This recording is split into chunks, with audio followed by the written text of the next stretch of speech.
But No.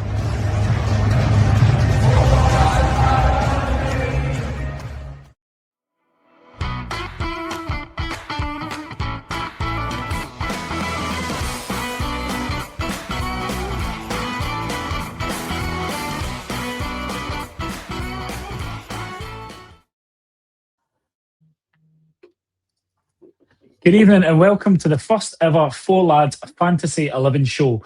Now, this is a pilot episode and your feedback is really welcome, so please drop a comment below and let us know what you think. Tonight, our guest is going to go through their Rangers 11, but like everything at Four Lads, we like to do things a wee bit differently, so we've put a bit of a twist on it. All of these players will be those that don't normally grab the headlines. They'll fly under the radar, aren't your normal superstars like the Gazas and the Loudrups that we usually pick in these teams. We're going to focus on the unsung Rangers heroes for this one. Now, of course, we do have some guidelines for selecting the team. No two players can come from the same nation. The team has to be made up of players across 3 different decades. And to get to know our guests a little bit better, we want to pick out some of their favourite memories linked to that time the player played for the club. And then the last thing is, you're allowed one wild card, a super sub if you like, someone who was close to making the team but didn't quite make it, but they deserve a special mention. Now, joining me tonight is one of the Four Lads founding fathers, an OG of the podcast, your second favourite Baldy, and the pyjama aficionado of the group, Mr. Kenny Stewart. Welcome, Kenny, and thanks for agreeing to be the guinea pig in this episode, mate. What an introduction. The pyjama man. I like it. No, thanks for having me on. Looking forward to this, Rob. And it took a little bit of research with the dynamics of the pod, and I reckon this is a good format, so I'm looking forward to this, mate. I think it will go well. So let's crack on and see how we do, because I'm quite excited to tell you my team. Good. I'm looking forward to it as well, mate. It's always nice to go back through memory lane and remember some of the players that we forget about. But before we get into the team, Kenny, we obviously asked you to pick a formation that would work. So if you don't mind just talking us through that, you've plumped away the good old-fashioned 4-4-2. Is that a particular favourite, or is it just because of the players that you've picked in the team you thought that would best fit? I'm an old person, mate. 4-4-2 and Rangers, that's what it should be. It's what it should always be. But if I'm being really honest about it, I've put it in a 4-4-2. But when you actually look at it, it would probably be a 4-2-3-1 today's system. It wouldn't be too straight up top. You could easily play my front 4, if you like, in that 3 with 1 in front. And you'll know why when I think you've seen the team, obviously, haven't you? But when people see the team, they'll understand why I've kind of went with that. But for me, I've went with the old traditional 4-4-2 because it's what Rangers do, mate. We win league titles with 4-4-2. Put it that way. Absolutely, mate. And to be fair, some of these players we'd welcome in the starting 11 these days, mate. Some quality players in this. And before we get into the team selection, actually, which is the juicy bit, the one thing I did notice is that there's a massive focus on that 2002-2003 treble winning team under McLeish, with 5 of the players that you've picked coming from that team. Now, I know this is always obviously focusing on the unsung heroes on the pitch, but a quick mention for the manager of that team, because as we said just before we went live, he's probably one that doesn't actually get the credit that he deserved at the time with the job that he'd done, considering he'd won 5 out of 6 trophies for us at that point. No, he doesn't. And as we were saying before we came on here, right, that what he achieved as a Rangers manager in the first couple of seasons he was there, while the club under David Murray was downsizing on a massive scale, for him to continue the success that Dick Advocaat had while doing that is nothing short of miraculous when you consider the financial might that Celtic had at the time, and to compete and go toe-to-toe with them and get the better of them in the main. Alex McLeish, he doesn't get the credit he deserves for sure, but neither do a number of that team for me. And strange as you say, when I had picked the team, I hadn't realised there was so many from that era or from that team, if you like. But when I looked at it, I thought you can see why, because there's so many of them that personally I feel 20 odd years down the line now, they don't get the credit or the merit or the status as legends of our football club that perhaps some of them very much merit. And that's why, going by the nature of this pod and saying that they're unsung heroes, I think that's probably why there's been so many from that particular team. Absolutely, mate. Absolutely. It's great. And really looking forward to talking through it with you, which leads us to starting with the back five. First, now, I have to say, when I saw your keeper selection, I thought it was a really interesting one. It wasn't a name that bounced off the top for me when you think of some of the keepers that we've had, even when you're talking about unsung heroes. But actually, if you do a wee bit of research, you don't realise just the impact that this keeper has. So it's great that you've picked him. He was signed by the incoming Dick Advocat in 1998. Played for Rangers for 3 years. I think he was part of a team that delivered the treble in the 98-99 season and the League Cup the following season. But more importantly, he had big shoes to fill because he replaced the goalie. And that player is Lionel Charbonnier. Hopefully I haven't offended anybody French with my pronunciation with that. Talk us through that one, mate. Right, my reason for picking Charbonnier, right, it was a close call between him and Antiniemi for me in terms of unsung heroes, if you like, because they both were under the shadow of better and more famous and more legendary goalkeepers. And as you said, they're perfectly, big boots to fill. Antiniemi was one that always did that, covered ably. Was always a number 2 effectively, but he played most of a season 1 year. Charbonnier was one of those guys that, see, when he came here, now I don't know if, I know you're a little bit younger than me, Rob, but I was used to a good old-fashioned British goalkeeper. One that would come and take the ball, one would stop, if it was a shot that was to be saved by your hands, he would save it. And all of a sudden we've got this European keeper who won a World Cup, and he never played in the World Cup final or anything. He never played in a game in the World Cup finals, but he came with a World Cup medal. And he was one of those keepers, mate, that it was so unusual for us. And I think if the support back then would have probably all been the same. What's he doing half the time? But so effective. And as you say, won a treble his first year.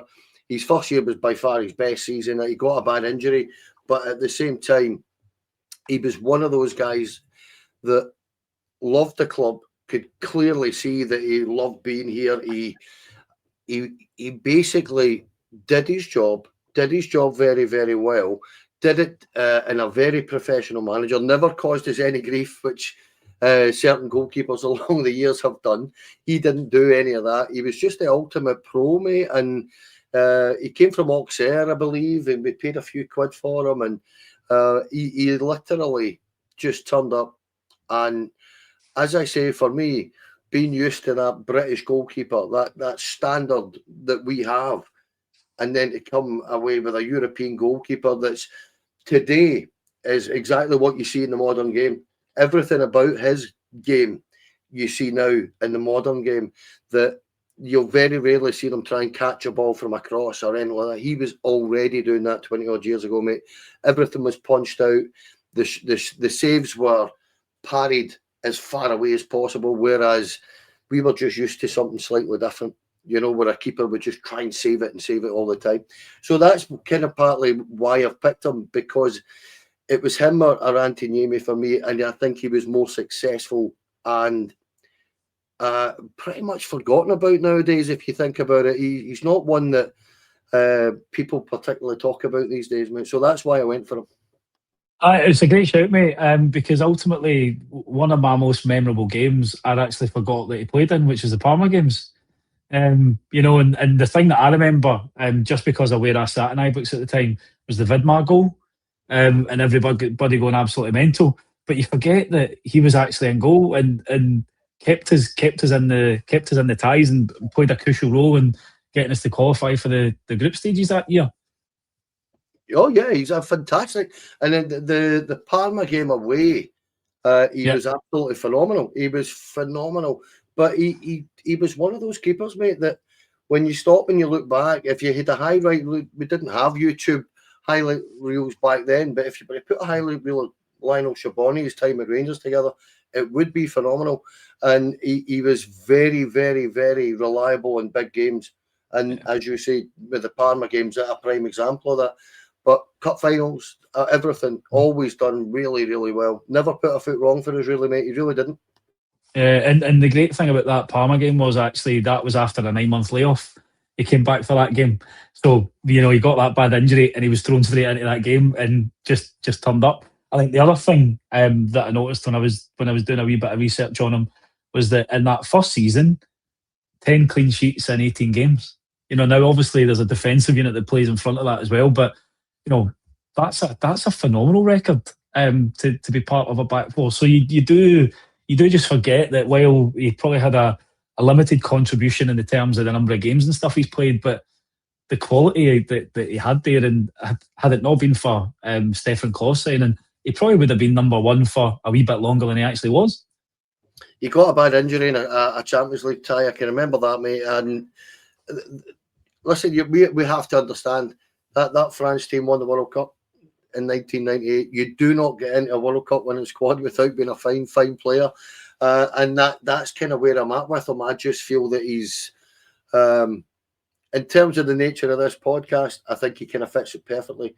That he's gone under the radar over the years because we have had so many wonderful world-class top level goalkeepers that he doesn't get talked about in the same breath as a Chris Woods or an Andy Gorham or a Stefan Kloss or an Alan McGregor, because in truth he's not for me personally, he's not at that level, but he's very much that tier below in terms of the best keepers I've ever seen at Ibrox. So yeah, that's why I've went for him, mate. Brilliant choice to start it off. I was dreading that we were going to get something like a Theo Schnelders or something like that, mate, you know, but thankfully we've dodged that bullet. We'll move on to left back now, mate, and I think this is probably going to be a popular one, I think, in this series of pods, because he was signed under Paul Le Guen in August of 2006. He played over 200 games for the club and actually ended up being the last man standing from that Le Guen era. He won 3 league titles, 2 Scottish Cups, 3 League Cups, but he was also part of that team that made it all the way to the 2008 UEFA Cup final. He's the one and only Sasa Papic. No Papic, no party, mate. It's a brilliant pick for left back. Had to be, mate. It was him or Borna Barisic, right? For left back for me, and I was a big fan of Borna Barisic, I beg your pardon, until the last couple of years, you know, last 18 months he was there, and I thought he let himself down a little bit. But Sasa Papic is the epitome of an unsung hero for me. An absolute epitome. A 7 out of 10, a 7.5 out of 10, every single game. He never had a bad game for Rangers. He would turn up and score a few goals. He was defensively absolutely rock solid. Could pass a ball, could head a ball. He was everything you would. Again, you look here and it's way back in the mid 2000s. It's nearly 20 years ago now, you know, and you look at it and you think he's very much a modern day player now. You know, up and down all the time. Never putting a foot wrong. Had a bit of pace, but people always maybe don't really understand that those that haven't seen him. He was nippy. He wasn't dynamic with his pace, but he had everything about his game. And as I say, for me, it was almost a no-brainer. I thought about Borna for about 10 seconds. I went, no, Sasa's going in, because he is the epitome of that 7 out of 10. That every single team, worldwide, but every single Rangers team needs exactly that type of player. You need 3 or 4 of them in your team every single week that are going to just perform to the levels that they can constantly, and he did that, mate. Aye, and I think the other thing that I really liked about Papic as well was you got that dependability, but he wasn't scared to put his body in the line. You know, I think there's a few things that you know, taking a shot in the face, I think, to clear the ball off the line and stuff like that. He was one of those workmen, and it's probably the Bosnian culture where you just graft and you work hard, and it was really good. He popped up with some really important goals as well. Again, I forgot that there was a cracking team goal against Dundee United that he was involved in. I think he started the move, and then like 20 minutes later, he gets on the end of it and finishes it. It's wee things like that you don't realise until you go back and you look at the highlight reels of some of these players, that just how good they were. But for me, it is that 7 out of 10, and also being part of that defence that got us to the UEFA Cup final, mate. They were just phenomenal, and we'll talk about another one in a wee minute, but we won't give any hints into that one. But he was phenomenal, mate, and I think probably suited the type of player that Smith liked. Somebody that could probably play in multiple positions, but would give you an honest day's graft when he stepped onto the pitch. Well, I think he was signed as a centre half originally, wasn't he? And quickly shifted over to left back. That's very much the epitome of Walter Smith. Why have 2 centre halves in your team when you could have 5 or 6? And that's exactly what Walter did, and it made us the team we were. He was so pragmatic about everything. But the thing I would say about Sasa Papac that people maybe forget now, because you reminisce and you go into folklore, but he wasn't half capable of taking his yellow cards and dishing it out if he had to. And as you say, that run in the UEFA Cup, that to Manchester, that kind of epitomised him, where part of a defence that was so dogmatic, and thou shalt not pass is the kind of way I would put it. And he kind of, as you say, kind of epitomised everything about that era for us under Walter the second time he was here, where Walter got the very, very best out of certain players, and he certainly got the very, very best out of Sasa Papac. And I'd love to see an interview with Sasa Papac on his time at Rangers, because I don't think I've ever seen one, because he's very much a quiet lad, I believe, and he's just getting on with his life and all that. But I would love to hear his take on his time at Ibrox, which is something, as I say, that I don't. If it's happened, I've never heard it, and I'd love somebody to pass it on to me.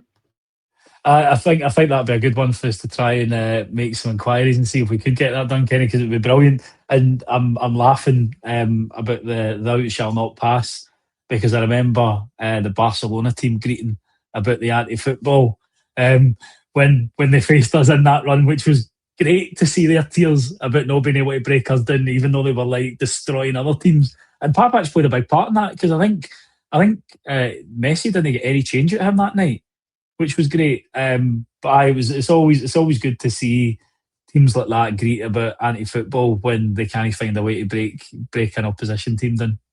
I don't know if you remember that Barcelona game especially well, mate, but he walloped Lionel Messi up in the air a couple of times. I just got to get up and gave him a look in one in particular, because Messi was one of those players, even as a young kid back then, he'd never rise to it, but he did not enjoy Ibrox one bit. And Sasa Papac had him in his wee back pocket all night long, and it was wonderful, absolutely wonderful. Because if you recall back then, they were a fine side, and I actually thought they're coming up and they're going to take 4 or 5 off us. I really did. And we actually, if you stop and remember that game, we kind of coasted to our draw. And again, Sasa Papac, as I say, not giving Lionel Messi a sniff is quite incredible. And that's kind of sums him up for me, mate. That's what I would say about him. Absolutely the unsung hero, epitomised. Absolutely, mate. And I liked the way that you gave me a nice segue into your right back now, talking about putting people up in the air, because it does bring us to a guy that joined us in 2000 from AZ Alkmaar for a fee of 3.75 million quid. He played nigh on 250 times for Rangers, scoring 18 goals, a couple of really important ones in there. And I think, surprisingly for his reputation, was only sent off twice. He won 2 league titles, 2 Scottish Cups and 3 League Cups, including being part of that treble winning team in 2002, 2003. He was inducted into the Rangers Hall of Fame in 2014, but sadly, we lost him in 2019 after a long battle with motor neuron disease, and it is the one and the only Fernando Rickson, mate. Yeah, brilliant choice. Yeah, the very fact that I've got him in any team at all. If you'd said that to me at the time of the 6-2 doing, we got up at Celtic Park when he made his debut, or his Old Firm debut against them up there, when he was hauled off after about 15, 16 minutes, if I remember right, because Bobby Petr, of all people, was terrorising him. He was just a rabbit in the headlights. And I'll tell you what, that's probably the reason I've got him in my teammate. When you think of the appalling start to his Rangers career, for him to turn that round, but to turn around and man up, because he turned up as a wee boy almost, and by the time he left us, I think he went to Zenit, I think, if I remember right. He was a grown man. He'd been a captain in our club, and grabbed that Rangers team that he captained by the scruff of the neck. We pushed him into midfield, if you remember that season, and he absolutely did a tremendous job in the middle of the park. But he was a right back, and he was a very, very good right back.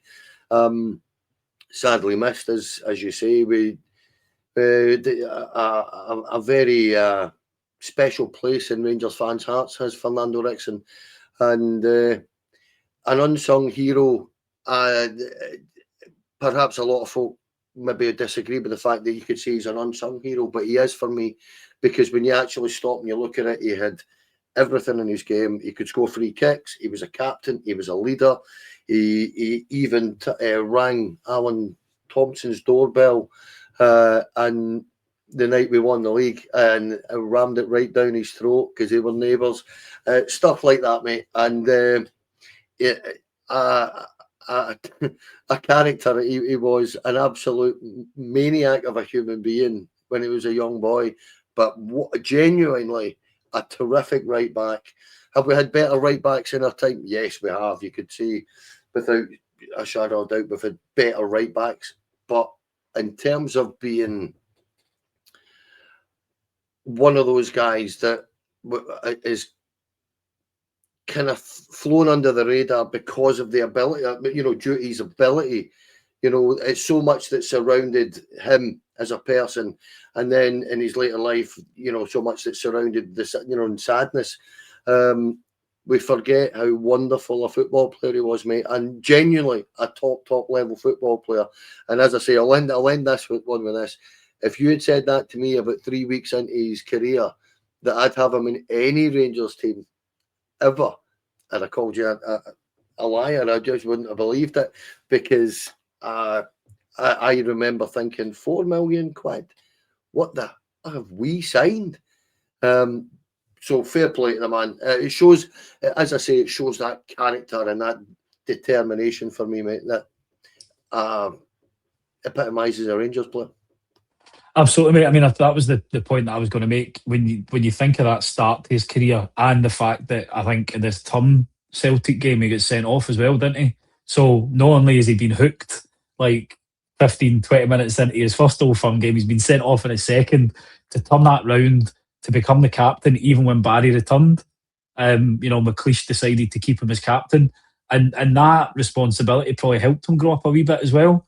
And it was the following season when he did get moved into midfield that I think he got the Joint Player of the Year award as well.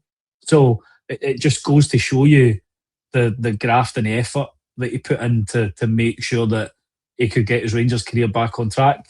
Yes, he did have incidents off the pitch, but sometimes players do have that, mate. But I think you're right. He epitomises everything an unsung hero of your club is, and even the way that he approached the end of his life and being diagnosed with motor neuron disease, the fundraising and stuff that he did there.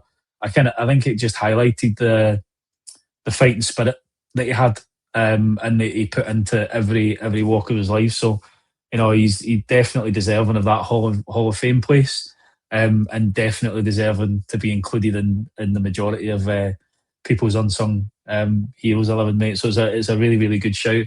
Unfortunately, he was on the right side of the UEFA Cup final that year, but I suppose at least he had an affiliation with Rangers and managed to get his hands on the trophy if we didn't that year. Aye, and Dick Advocat was the manager as well, wasn't he? So it's one of them that old heroes coming back and bite you in the arse, you know. But I don't even think Fernando Rickson played that night, did he? I think he was on the bench. I think he was injured, or he had been injured and he was on the bench. But to be fair, that was one of those. If you're being honest, I think we all knew Zenit were the better side when we were turning up for that game. But I think Walter has since said that, or had since said that believe it or not, he was fully believing of the fact that Zenit team were the best team in Europe that season by quite a distance, he felt. And he wasn't far wrong. They were just a phenomenal team.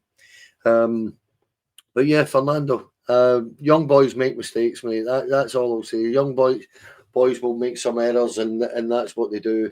It's how you grow up and learn from them, and Fernando certainly did that. And as you say, I was going to end that with what you've said. The way he dealt with his end of life was something very, very humbling for me, I have to say.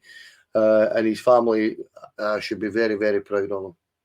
Aye, absolutely, mate. Gone, but never ever forgotten. That's for sure. When it comes to Fernando Rickson, mate.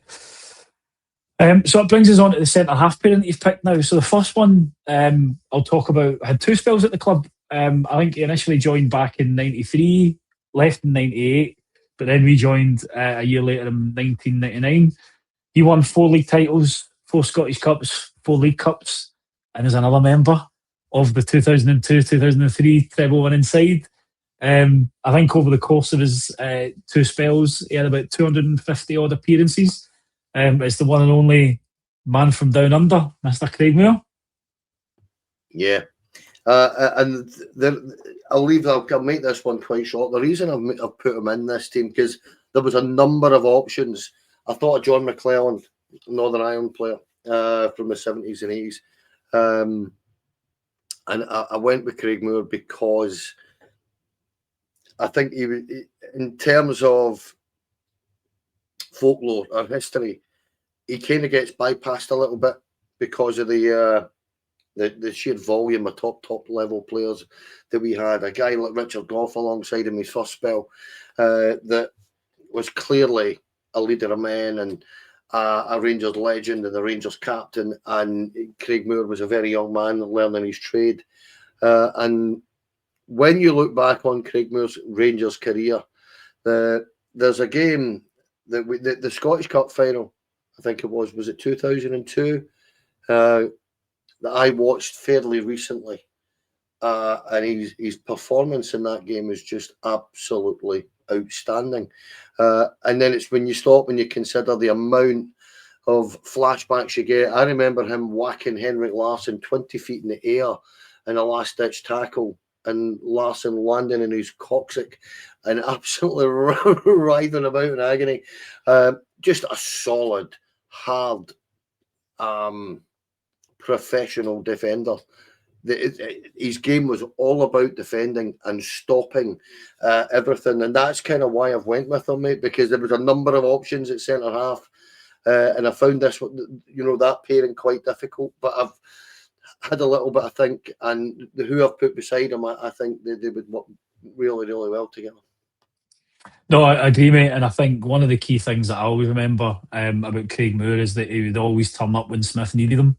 You know, if you think back to some of the teams that he played in and some of the players that he had in front of him, the fact that he continued to get regular game time, I think, just showed what a decent player he was. And I think it was in the 9-0 season, we beat Celtic 4 times in the league, and he played in every single game. So I think it demonstrates the kind of faith that managers had in him, that they knew what they were going to get, and he was a pretty decent centre half.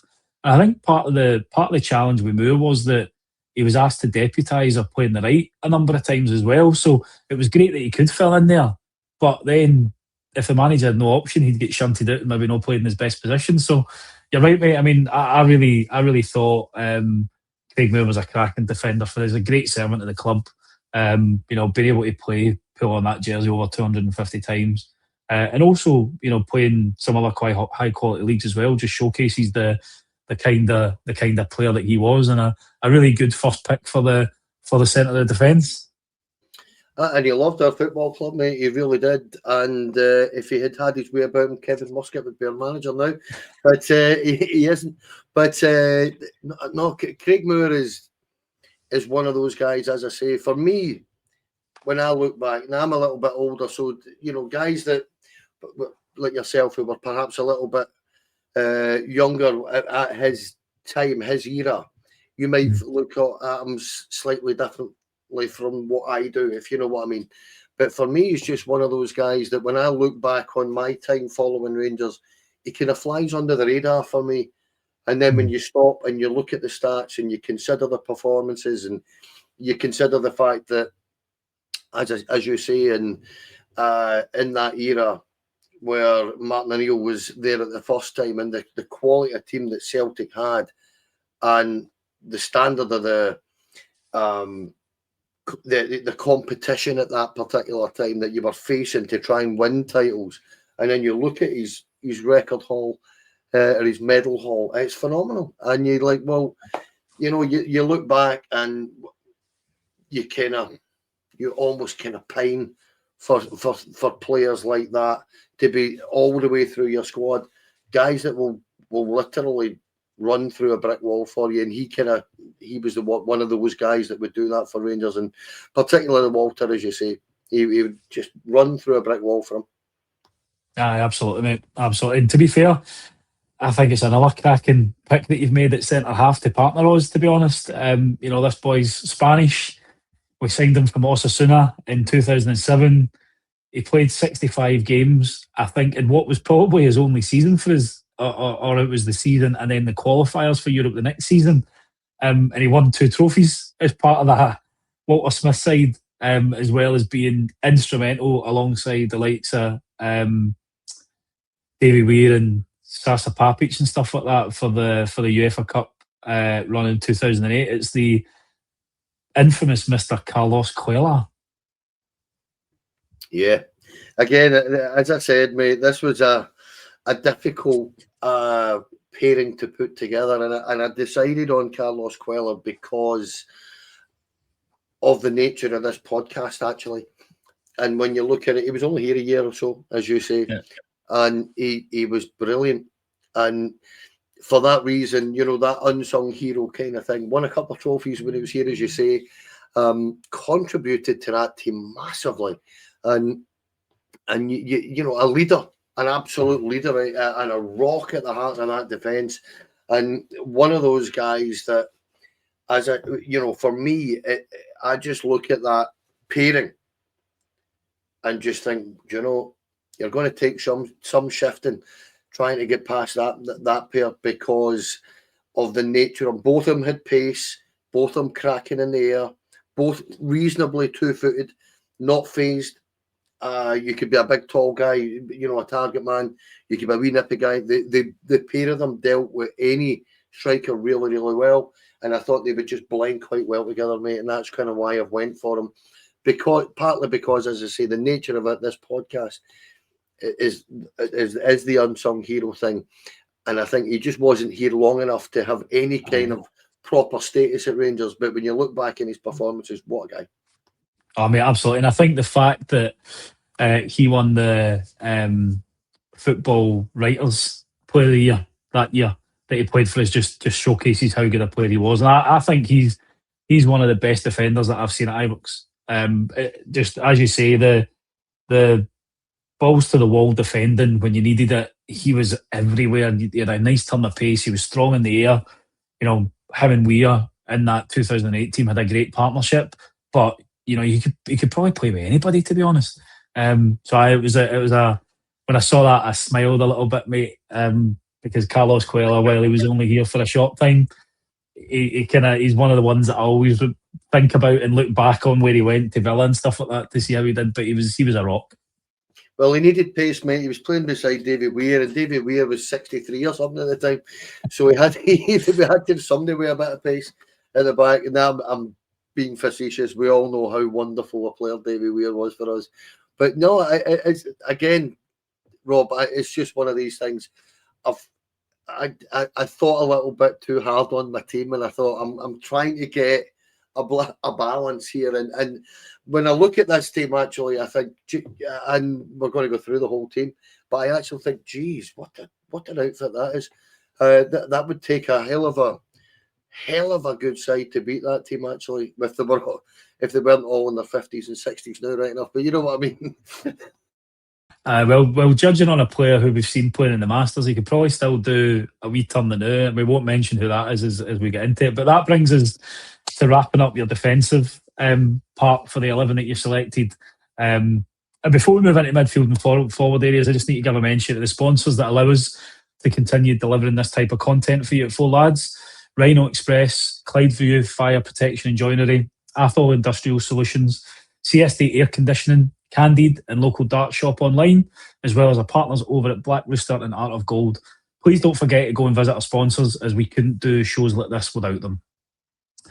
So this gets us into the juicy bit now, where we're moving into the middle of the pitch. And I think there's some really interesting selections in this bit coming up as well. So we'll start at centre midfield, and for your first selection, he's the only member of the team that is still currently playing. We signed him from Standard Liège for about £1.5 million. He's played over 130 games for us, scoring 9 goals. He was named as the Club Player of the Year in 2025-24 season. And he's, of course, our very own Belgian Prince, Nico Raskin. Yes, I found this one quite a difficult one, because I wanted to put a player from this particular era into that team. And the reason I've went for Nico is because of our lack of success over the last few years, particularly since he's been here, actually. But our lack of success as a team, and the level of performance. Yeah, he's had off peak periods, or whatever you want to call it, but he's not been performing at his very, very best. But I feel a lot of the time when you look at Nico Raskin, he has held this team together so much at times.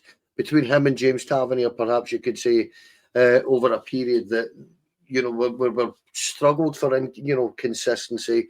We've struggled for anything.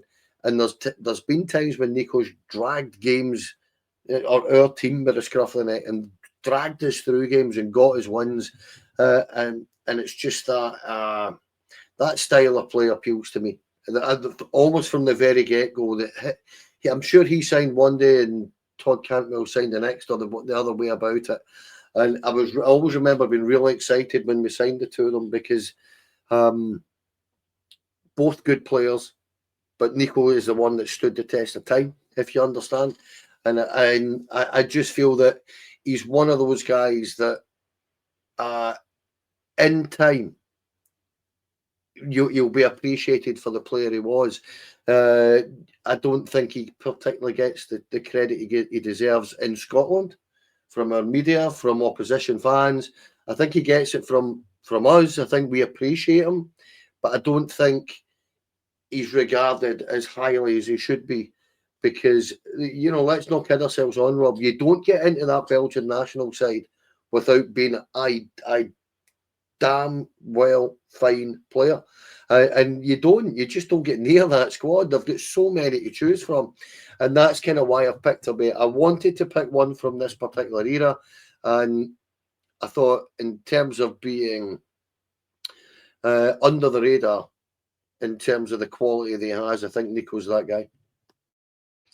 No, it's a really good point, mate. And I think people, because he's been here for a few years, I think people forget that he's only 24, turning 25 as well. So, he's still got, I think, a lot of growth to come as a player. You're right, he's kind of tenacious in the middle of the pitch. I think we're now starting to see the best of him again after a bit of a rocky start to the season, like every other player.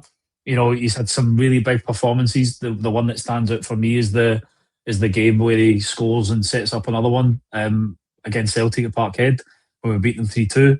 He was brilliant that day. And he's also got a World Cup on the horizon as a mainstay of the Belgian team. So, I think if you look at what we want from a player, he's everything there. He's everything that you want from a signing from a league that you can make a big profit on. Because there's no doubt that once he goes to that World Cup, we're going to have teams for the big five leagues knocking on our door saying how much is it going to cost for us to buy Nico Raskin. And at that point, we've got a decision to make because, does he want to move on given the experience he's had, or it might be a great way to sign off with a title win this year and leave on good terms after a really good World Cup as well. So I'm hoping that we still get to see a wee bit more of him. But you're right, mate. I think that there are times where the work that he does in that team has been underappreciated, and he's the type of player that you'll miss when he's gone. You've stole my thunder a little bit there, mate, and it's exactly what I was going to say. That we will probably only appreciate how fantastic a football player this kid is when he does go on to bigger and better things. He goes on, to a bigger and better league, put it that way. And he will. I don't think there's any doubt in that. And he's one of the very few players that I think we've signed over the last few years that you could tell the better the player he plays with, the better he looks. He's phenomenal at set pieces. We've seen that many times. Terrific nair for such I think he's with 5'9", he's not a big lad. Incredible nair. As you said, you better than I did. Very tenacious in the middle of the pitch. Just one of these guys that I think every team needs. And that's the kind of where I am with it. That dogged determination in the middle of the pitch to win the ball, pass it on, a little bit like Stuart McCall, is the way I'd say it. Lot to do to emulate what Stuart McCall did for his writing off, but a similar type of player, mate. And just I'm very thankful that we've got him here, and I'm careful of what I'm saying here, but Russell Martin very near ruined them, didn't he? And it's incredible for a two-bit manager to do that to a Belgian international. I find it incredible. Yeah, absolutely, mate. And I think the one thing that I'll finish up with on Raskin is I think he's got the makings of a future Rangers captain if he's going to be here for another couple of years, because you've seen him grow into that leadership role without the armband. He does look to hold his teammates accountable. The main thing is he's always in the face of the referee as well, which I absolutely love because we don't have enough players like that either. For me, mate, I really like Nico. I do hope we get more than another 12, 24 months out of him, because it would be great to see him as he's hitting his prime, and seeing him running the midfield in Rangers and Scotland for years to come. I totally agree. And for me, he's just a guy that, as I say, that I absolutely love watching him. When he's on his game, he's a phenomenal player, mate. And as I say, for me, the reason I've picked him is simply because I really did want one from this particular team, basically, and one that you would look at and say, how is he regarded amongst the Rangers supporters? But then look back over time and say, how is it going to be regarded? And trophies have got a lot to do with that, mate. And that's why I've went for him, because he hasn't won enough. Where I think we all know the talent the boy has, and let's hope he goes and picks up a couple of trophies at the end of this season, mate, because it would be well deserved, because he's a top player, and I'd love to see him do it. Fingers crossed, mate. Fingers crossed. And the next midfielder, slightly older than Nico Raskin, but we signed him back in August 2008 for £3 million for Pompey. He won the league with us that season under Walter, and I think he played about 48 times, 50 times for us. He was actually voted the BBC Sports Sound Player of the Year that year. I found in the research, Kenny. So there you go. There's an award you don't really hear a lot of nowadays, but back then it must have been a thing. But he also scored one of the best goals I've ever seen in an Old Firm game. And if you don't know who it is by now, people, then it is Pedro Mendes. Listen, that's not the only top goal he scored for. He didn't, and that's, Listen, it was the same for Spurs. It was the same for Portsmouth. It's the same for Sporting Lisbon. Same for us. He didn't score anything but worldies, mate. He just scored world class strikes every time he hit one. I remember he scored one up. Could it have been Ross County? Could have been. And I swear to you, he's hit this thing from 35 yards right in the top corner. The reason I picked him is because, again, going on partnerships, I just think him and Nico, the two holders like that, dovetailing, I think would be phenomenal. I actually think you look at a guy that's a Portuguese international who'd played years and years at the very, very highest level of the game. Just a ridiculously talented, very typical Portuguese centre mid, if you know what I mean. And what a player. Just one of these guys that I look at and think how lucky you are to have a guy like that sometimes, where you don't appreciate it when things are going well for you as a football club. And we all know what happened a few years later, and we dealt, a very similar type of standard of player, but could barely walk, was Nico Cranchard, if you remember him. Very similar type of player, but done. Whereas we got Pedro Mendes, if it wasn't at the top of his game, it was very close to the top of his game. And what a football player. But again, I could have picked a few guys in this particular position, but I've gone for the two of them because neither of them are particularly tall, but tenacious, as you say, the pair of them. Pedro Mendes had all the talent in the world, mate. And as you say, the goal he scored from the corner at Parkhead just lives on the memory forever. What an absolutely incredible strike. Aye, and as you say, mate, what an absolutely brilliant player he was as well. Because it wasn't just that; it was the way that he used the ball. He broke up play. He always seemed to be a bit of a step ahead. And I'd love to see the stats on how many man of the match performances he stuck in for as well while he played for us, because he just bossed games. And you're right, that combination of Nico more terrier-like and tenacious with Pedro with the use of the ball and stuff like that. That would be a midfield partnership made in heaven, with the ability to score a screamer for 35 yards out, or wee Nico with his aerial ability at corners. It's brilliant. Yeah, I just think, as I say, I just looked at that too, and who I would particularly want to see, or who I thought would work really well together. And when you look back on Pedro Mendes could probably play with anybody. He had that talent. He really was that good. But I just thought that the two of them together, two quite wee guys, and Pedro's a slightly taller guy than Nico is, I think, but not a tall guy. And I just thought the blend there would be phenomenal. I actually thought I'd actually quite like to see that. If the tournament are very peak and just dovetailing, as I say, when one goes, the other sits, and I just think it'd be a phenomenal wee partnership. That I think they'd be really, really, really good together. Absolutely, mate. And I think if you watched any of the Masters football recently and you've seen Pedro play, he probably still could actually get a game. To be honest, for some teams, he's still looking fit as a fiddle, and he looks like he's not lost any of the touching ability they had. So you never know. Maybe we could get a Nico Pedro partnership going in the middle for the title winning game or something like that. Get him out of retirement. Honestly, Rob, but it's just when you stop and you look back on, and as I say, because of the pod that we're doing here, I personally, I know other guys will maybe see this differently when you're doing them, but I wanted to actually build a team when I was doing it. I actually thought about it and thought, I want to build a team that you're going to look at and go, do you know what? You're going to struggle to score goals against that, and they're going to rattle a few in against you. And in the midfield, they are going to be dominant. And I think it's kind of where I've went with it. And the other two boys that are going to be in the midfield, or in my 4-2-3-1, whatever way you want to put it, those two wider players are I think with those two would work absolutely phenomenally.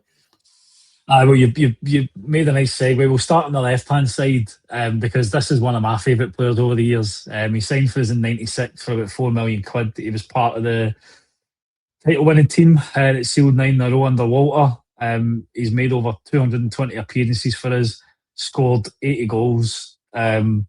He's won 3 league titles, 2 Scottish Cups, 2 League Cups. But he has got the most venomous left foot I have ever seen in Scottish football. He is the hammer, Mr. George Alberts. Mate, what an absolute pick this guy is. Brilliant player. You've never seen me in my left foot though, mate. That's all I'll say to you. Yeah, we dig. No. No, listen, this was a no-brainer for me, this one. And a lot of folk might turn around and say, this is called your Unsung Heroes 11. You're cheating, Kenny. But there was no way he was not going in my team on the left-hand side, because my all-time favourite left-sided player, and I'm that little bit older, will always be David Cooper. He's never an unsung hero for me. He's a hero. So I feel I'm allowed to call him an unsung hero for me. Whereas I'm fully aware that people of my era, I'll call it that, don't regard him as an unsung hero. That boy was special, right? Absolutely special football player. The best left foot free kick you'll ever likely to see. He could hit a ball at 90 miles an hour. I remember he scored one at Celtic Park against Stuart Kerr, and I believe Sky, if I remember right, had the timer on it, and it was 88.9 miles per hour or something like that. That's how hard he could hit a ball, and that was from about 30 odd yards, and it was still getting faster as it went in the net, apparently. But it's not just about his free kicks. It's about, without being funny, the fact that he smoked 60 fags a day, wouldn't touch a drop of drink, thought we were all mental in Scotland for doing that. Meanwhile, he's like this, smoking 60 a day. But the ability is one of those things that gets kind of forgotten about, because we all remember the free kicks and the success and the wonderful goals. I remember him taking the ball in an Old Firm game from his own half and just went rattled through about 4 or 5 of them and smashed this thing into the top corner. But he was a team player as well, and he could be deemed lazy at times, but not very often. I think he was one of those guys. He typically German, that if he wasn't playing, he'd go in a half, and he would come on and wouldn't give you his everything, because he was in a half effectively. But no, one of these players for me, as I say, in this particular midfield, he's an absolute stick-on no-brainer for me. Genuinely a top tier player for me. And we only paid £4 million from Hamburg, and nobody had ever heard of him, Rob. And he turned up, and the entire support went, wow. He was phenomenal, mate. I think the funniest memory that I've got is when Paul Lambert tried to viciously bite him on the knee and lost his 2 front teeth. And I remember watching the replay of that happening, and you can just see, like, as the contact is made, the wee white spots where they've popped it, and then the line on the floor. I know I shouldn't laugh, but it's a rivalry thing, and when you see something like that happen, you do have a wee bit of a chuckle. But even the other thing, when you're the one that gets a penalty, mate. Good. Well, to be fair, mate, you're going to try and bite an opposition player. It should be a penalty. It's difficult. I know the modern game is different, but it's outrageous behaviour, isn't it? I mean, it's typical, isn't it? But anyway, absolutely. Mate, I think the other thing with Alberts was that can't be forgotten is the amount of goals that he scored season after season. And I think it's the one thing that we always look back at teams and have a wee bit of we missed that. You in that team, what you had Van Bronckhorst playing with alongside him at one point. Claudio Reyna was in there at some point. All players that could contribute and score goals from a midfield point of view. And we really, really need to get back to having players like that in our team. Hopefully with Scott Wilson coming in, he can add some more games. Jerry Gassama can add some more games from goals for midfield. But it was the one thing that I noticed when I was looking back at the contribution that he made to the team overall with all those goals was phenomenal. Well, I'll tell you something, mate. You've just mentioned a name there in Claudio Reyna that I had in my team twice and took him out and didn't even put him on the bench. And but that shows you kind of how tough it was to pick this 11 for me, because I had him in centre mid at one point and I thought he doesn't merit that when I see some of the players I'm omitting. He played right mid for us quite a lot, and I don't think he merited that. When you see the player I put in, and I just thought, poor Claudio's not getting a game. But when you look back on that team, as you say, the two guy was another one that I had in my team at one point, all in that same team, and it shows you the quality of player and the standard and level that we were playing at back then, Rob. But at the same time, as I say, George Alberts is up there with some of one of the greatest players I've ever seen in my time watching Rangers, and doesn't get the credit because there would have been a Laudrup or a Gascoigne or a McCoist or a Haitley or you could go on and on and on about the players that you had around about him, and therefore he gets forgotten a little bit, I think, in terms of the legendary status a lot of these guys have. And that's why, because it's unsung hero, I feel as if I'm cheating a little bit because he's not really unsung. But when I consider the team that he had to play in, I think I'm entitled to it. It's the pilot episode, Kenny. You're the test subject, so you get away with that one, mate. Don't worry, I won't discount it. But it's good that you bring up the right hand side now, because again, I think it's another really interesting choice that you've gone with. He joined us under Dick Advocate. I think it was in the summer of 2000. But it was under another manager, Paul Alex McLeish, that he played his best football, I think, for us. He won 2 leagues, three League Cups, 2 Scottish Cups in his time here. I think there's probably a certain cup final we might talk about. He played for Rangers over 180 times, scoring about 54 goals, I think. And probably a third of them, if not maybe a little bit more of them, was scored in one season. It is, of course, the other Danish prince, Peter Lovenkrantz. Yeah, this was a difficult one for me on the right-hand side, Rob, because there's a few choices. There's quite a few choices. I initially thought of Stephen Davis there, and I thought you cannot call him an unsung hero, so I can't put him in there. He is not an unsung hero. Claudio Reyna was another, but there was 3 or 4 that I thought of in there. Joe Aribo was another one that I considered putting on the right-hand side. There's just a number of them. But the reason I went with Peter Lovenkrantz was for 2 things. His pace in this particular team that I picked, and his goals. He had this incredible knack of scoring goals in big games, and plenty of them. He would score goals in big games all the time. And when you look at his stats for Rangers, they are actually quite incredible for a guy that sometimes we played him through the middle. We played him almost like a false 9 or a 10, or even up front sometimes. But more often than not, he would play in the right-hand side, and he was absolutely outstanding.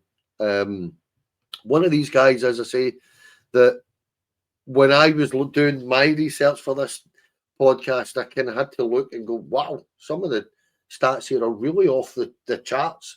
And one of those guys absolutely loves Rangers Football Club, so that helped a little bit for me as well, because he's a massive Rangers man these days. And look, it is one of these things, as I say, I have went with this particular guy because of the team that I've kind of picked, and that was kind of my take on it. The reason for it, more than anything else, Rob, was his pace in this particular team, but the amount of goals he scored for us. I know, it's a great shout, mate. And I also, talking about the knack of scoring big, important goals, it was him that scored against Inter Milan that meant that we were the first Scottish team to qualify for the Champions League group stages. So lots of them in his career, lots of cup final goals against Celtic, which was always nice. And then, as you say, it was sad that he kind of left on a free, because the year that he did play more through the middle was probably the best year that we had from a return on goals. And I think he got 10 goals in 8 games towards the end of that season. But a great player. And another, I think that was part of that treble winning team under a certain Mr. He McLeish. was, yes. And funny enough, as I say, mate, when I was picking this team, I didn't notice that. And I found it really funny before we came on air. It was the first fucking thing you said to me, wasn't it? 5 minutes in it, I was like, I know. I didn't realise it when I was picking it. But again, it does show you how under the radar that team's kind of went. When you look at, there's another couple of players coming up, and you'll see what I mean. It's just one of these things that you just look at and go, I just feel that Lovenkrands is one of them that he had longevity about him as well. He was really, he wasn't the most consistent player. I don't mean it like that, but he had a consistency of turning up when you needed him about him, and that's kind of why I went for him, as I say, on the right hand side, because as you say, you could have easily kind of looked at him and played him through the middle in this team as well, and I could have swapped one of these other guys about, if you know what I mean. But no, I've went for this because of the pace, and not the lack of pace in midfield, but I think we needed that bit of pace in there. Absolutely, mate, and it does bring us to the striking options now. So obviously two strikers to go. The first player is a bit of a championship manager legend back in the day. I know that any time I played it, he was one of the first players that I'd always try and sign. But we did eventually sign this guy for Ajax in 2001 for about £3 million. He played about 125 times for us. He scored 50 goals. It is the only Shota Arveladze, who was just a maniac sometimes. He was brilliant, a brilliant player. I loved him. Some player. Like one of the most underrated players I think we've had in our good fortune to watch, Rob, because you look at him and, scores a goal against Copenhagen, gets into the Champions League proper, scores phenomenal goals all over. I think it was you might have done the research better than me. Did he not score about 17, 18 goals one season? And pardon me, every one of them, if I can remember right, was really, really important. He just had this absolute knack. But more importantly for me, the reason I'm picking him is because of his work rate in and about the box and his ability. An incredible talent. And we signed him for about, if I remember right, it was about £3.5, £4 million. And then Ajax, years later, did they not turn around and say, no, you paid about 12 million for him? And we didn't. If I remember right, there was something about that. But genuinely, for me, one of those guys. Now, I could have picked a guy like Daryl Pusso up front here, who I thought long and hard about, but I just felt that Daryl Pusso isn't an unsung hero. I actually think he is a bit of a hero amongst the Rangers supporters, particularly back then. So on that basis, I went for what I felt was slightly undervalued in terms of the ability, the contribution, and the sheer and utter madness of the human being. I've kind of went for Shota Arveladze because he was an absolute baller and an absolute maniac. He was, mate, and you're right. You look at the goals, it's the consistency, because it's like 17, 16, 15 goals in 3 seasons, and he would pop up. I think a really good finisher of the ball as well. And you look at the record he had over his career. I think he's played 549 games and scored 321 goals. So it shows you ridiculous the caliber, the caliber of player that he was. Again, as you say, part of the treble winning team under McLeish. But you mentioned that volley against Copenhagen. I think that's one where he's actually fallen on his backside and he just kind of volleys it over his shoulder into the corner. Brilliant player, and really, really good. And you think of who he linked up with there. You mentioned Dado, but you also had likes of Ronald de Boer and stuff like that playing behind him at that time. We had an embarrassment of riches in some of these teams with some of these players, and it'd be great to see a player like Avalardi come back, because he'd score goals for us. He would, and he worked hard for the team. If you remember back then, it was he was always busy. He would be dropping deep, but his first thought is then, right, I need to get in between the sticks because there's going to be a chance stuck in there, and I'm going to go in there to finish it. The talent, and you're talking about the goal against Copenhagen. I'm sure that was an extra time, if I remember right. It's only about 5 minutes to go in the end of extra time, and the sheer audacity to see that and try it when I think he's about 8-9 yards out, isn't he? And the ball's up here. I mean, it is literally a way up here, and to flick your leg and spin and turn, and he's looking at it as it's going in, and he knows exactly what he's doing, and it is that ability. And you've just said that, you've just named the stats there. That is just the talent that he had. And as you say, you're looking at it and say, this is partly why I picked him. When you look at the sheer level of ability that some of the guys he was playing with had, a De Boer, a Purcell, and all the rest around about him. And we had such an abundance of riches and talent that he was in and out of that team all the time. Like, he's got, 50 odd goals in 125 games, but you'll probably find about 25, 30 of them he would have been off the bench. Yeah, like, genuinely, because he was on the bench a lot for us. But what an incredibly talented player. And as I say, I picked him more for the absolute maniac of a human being that he was. Even now, he's an incredibly funny guy. When you see interviews with him, he's brilliant. But yeah, I picked him because of, again, the midfield and the two that are going to get. I think you can mix and move them about. And the next guy that we're going to talk about is probably the most unselfish player of all of them.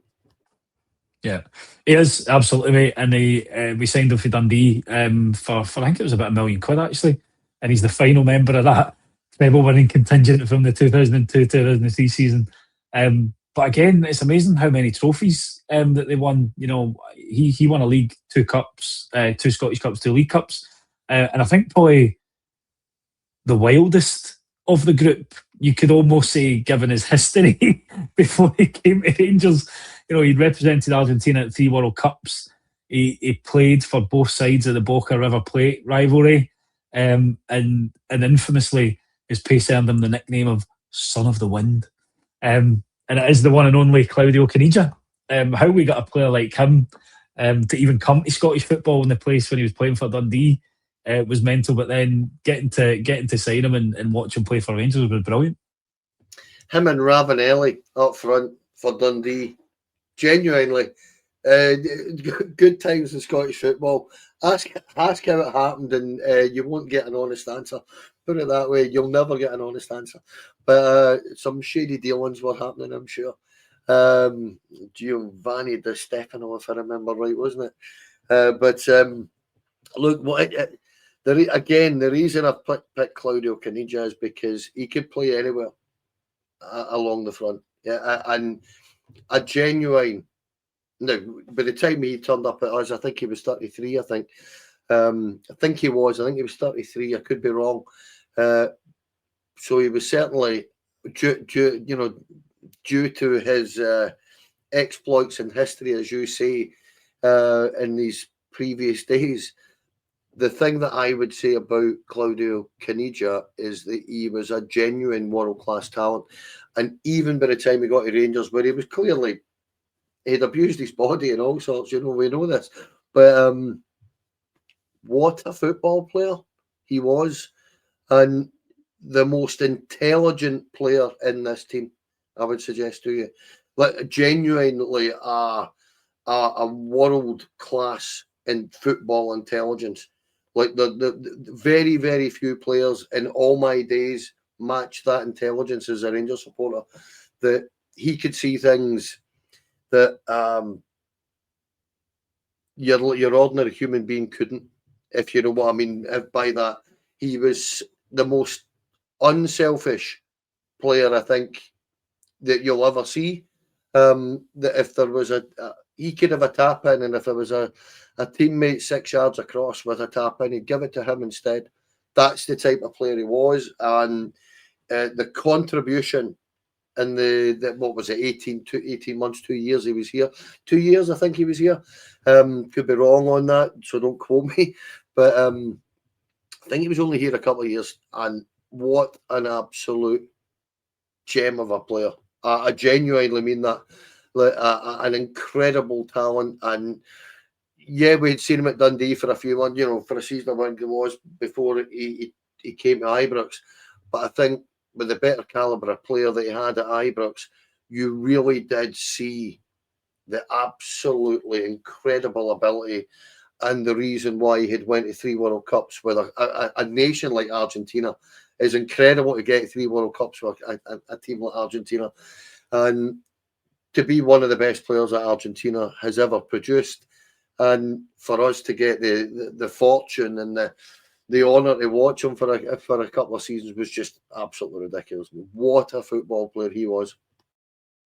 He was great. And I think even at that age, mate, it was the pace that he still had. You think it wasn't slow for 34 when he came to us. He still had that ton of pace. And I remember you look at him when he's playing, he's got the long hair that's kind of up in a wee bob, and he looks dead scruffy, and then all of a sudden he's like boom, away like a wee rabbit. It's like, what the hell happened there? But no, I mean, it's interesting because you forget about some of these players that have actually pulled the jersey on, and it's only by forcing yourself to look back and remember and check out some of the goals and stuff that they scored that you actually realise, the vital part of that they've played in the history of the club.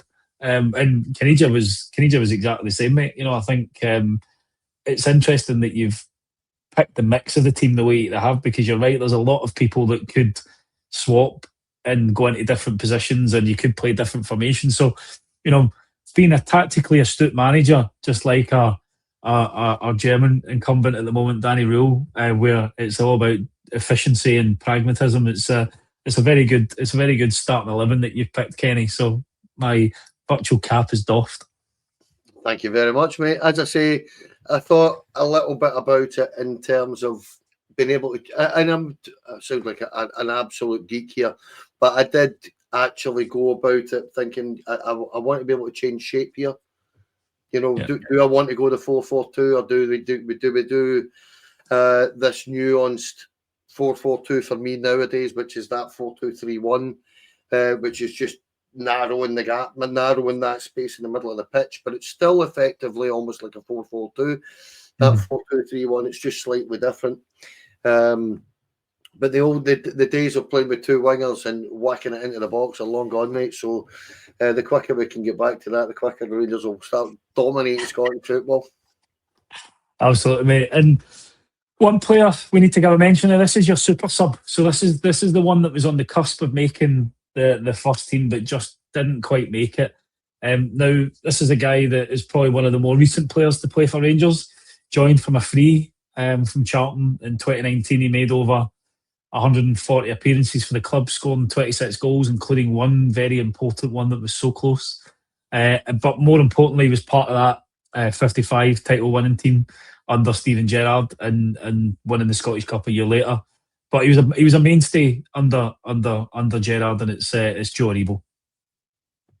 Yes, and I'll be very blunt about the reason I picked him is because of the number of places he can play, the positions that he can play in.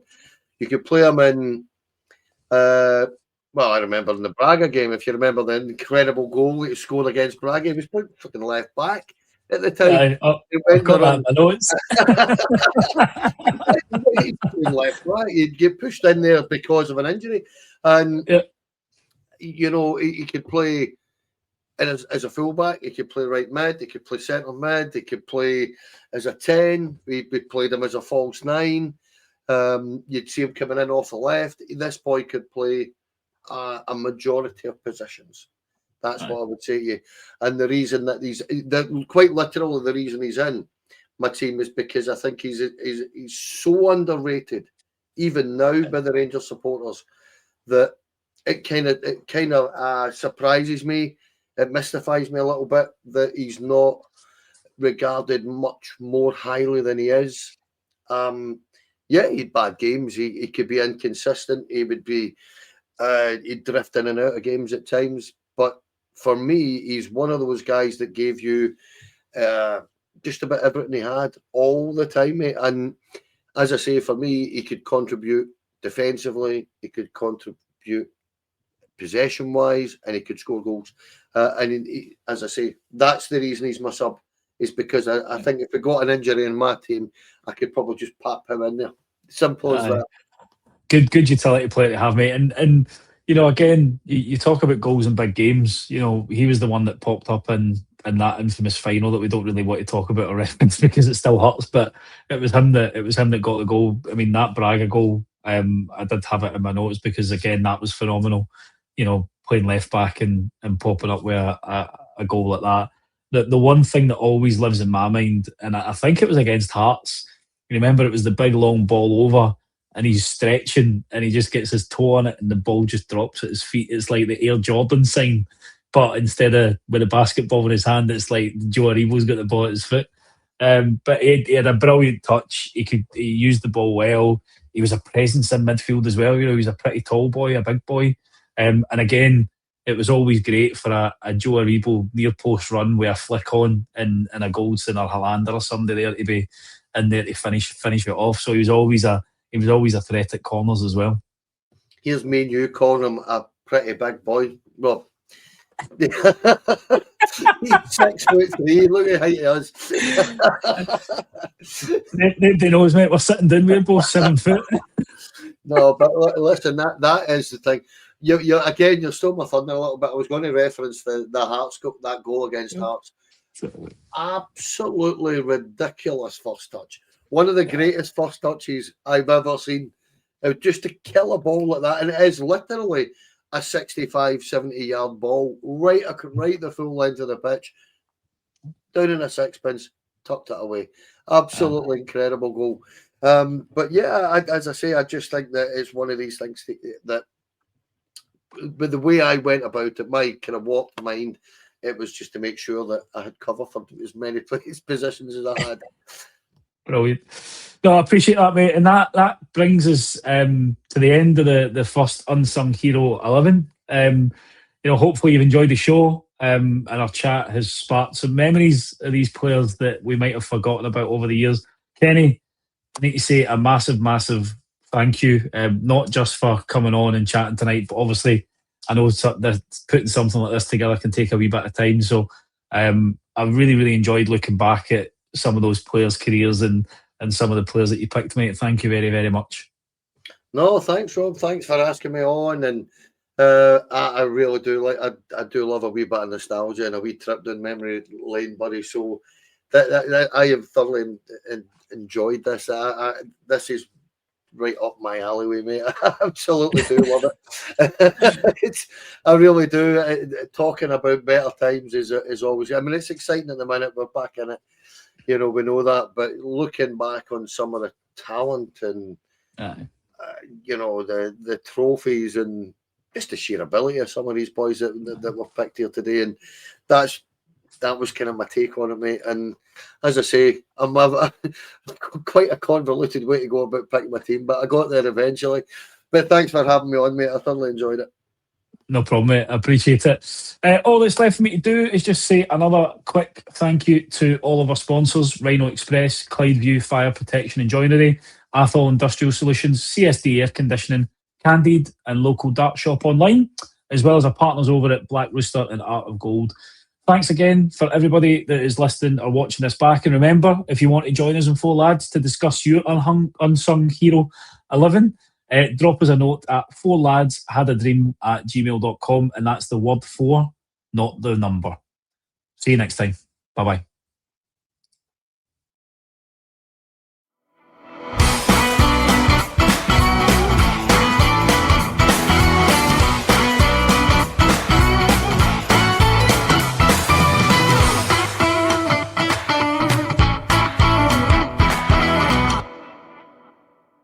The Four Lads podcast is sponsored by Rhino Express, Clydeview Joinery, Athol Industrial Solutions Limited and CSD Air Conditioning, in partnership with Black Rooster and Art of Gold. Thank you for listening to or watching the podcast. We hope you enjoyed the show.